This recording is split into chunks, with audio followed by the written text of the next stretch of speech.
Assalamualaikum warahmatullahi wabarakatuh. Kita lanjutkan materi pembelajaran IPA untuk kelas 9. Kali ini materi yang akan dibahas tentang reproduksi pada hewan. Untuk dapat mempertahankan kelestarian jenisnya, setiap organisme memiliki kemampuan untuk berkembang biak. Sama halnya seperti pada tumbuhan, maka perkembangbiakan pada hewan ini bisa berlangsung secara vegetatif atau aseksual dan juga bisa secara generatif atau seksual. Untuk reproduksi secara aseksual atau vegetatif ini merupakan perkembangbiakan yang tanpa melalui tahapan pembuahan. Ini terjadi pada hewan tingkat rendah. Kemudian untuk reproduksi secara seksual atau generatif ini merupakan perkembangbiakan yang melalui tahapan pembuahan sel telur oleh sel sperma yang dikenal dengan istilah fertilisasi. Ini terjadi pada hewan tingkat tinggi. Baik, kita mulai dengan pembahasan reproduksi secara aseksual atau vegetatif. Ini ada 4 yang akan kita bahas. Yang pertama yaitu dengan cara tunas, kemudian yang kedua dengan cara membelah diri, yang ketiga dengan cara fragmentasi, dan yang keempat dengan cara partenogenesis. Kita mulai yang pertama dengan tunas. Tunas ini merupakan perkembangbiakan hewan dengan cara pembentukan tonjolan atau tunas. Hal ini ditandai dengan munculnya tonjolan kecil atau tunas kecil pada salah satu sisi atau dinding tubuh induknya. Kemudian, tonjolan kecil ini tadi akan membesar karena mendapatkan sebagian inti sel atau sitoplasma dari induknya. Jika telah cukup matang, maka tonjolan yang sudah membesar ini tadi akan terlepas dari induknya dan kemudian akan membentuk individu baru. Ini terjadi pada hidra dan anemon laut. Cara yang kedua yaitu dengan cara membelah diri. Ini contohnya pada hewan bersel satu yaitu amoeba. Membelah diri ini dilakukan dengan cara membagi atau membelah bagian tubuhnya menjadi 2 bagian yang sama atau lebih. Kemudian pembelahan ini diawali dengan pembelahan inti selnya atau karyokinesis, kemudian diikuti dengan pembelahan sitoplasmanya atau sitokinesis, dan diakhiri dengan pembelahan membran selnya. Ini terjadi pada hewan bersel 1. Contohnya adalah amoeba, kemudian protozoa, paramecium, dan virus. Kita lanjut cara yang ketiga yaitu fragmentasi. Fragmentasi ini merupakan perkembangbiakan yang berlangsung dengan jalan memotong-motong tubuh menjadi beberapa bagian, baik secara sengaja maupun tidak. Prosesnya ini terbagi menjadi 2 tahap. Tahap yang pertama yaitu fragmentasi. Ini terjadi pemotongan tubuh induk menjadi beberapa bagian. Selanjutnya, tahap yang kedua adalah regenerasi. Setiap potongan tubuh tadi akan membentuk individu baru dengan cara melengkapi bagian-bagian yang belum ada, sehingga terbentuklah individu baru.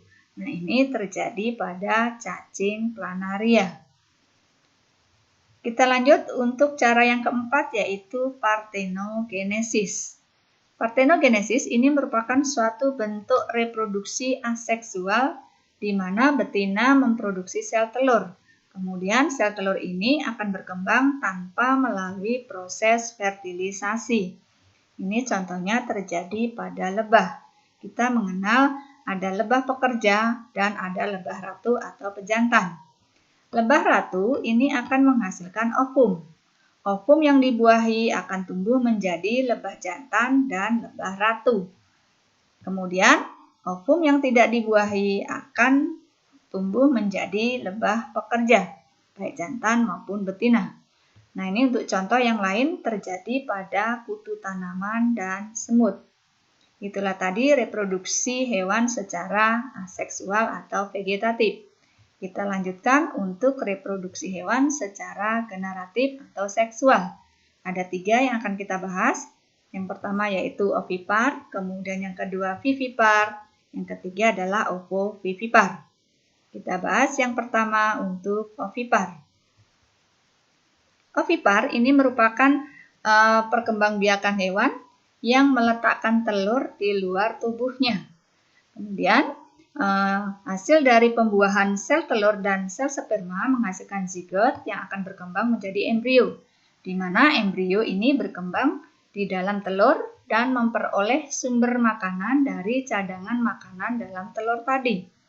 Kemudian embrio ini tadi akan menetas karena dierami oleh tubuh induknya selama beberapa waktu.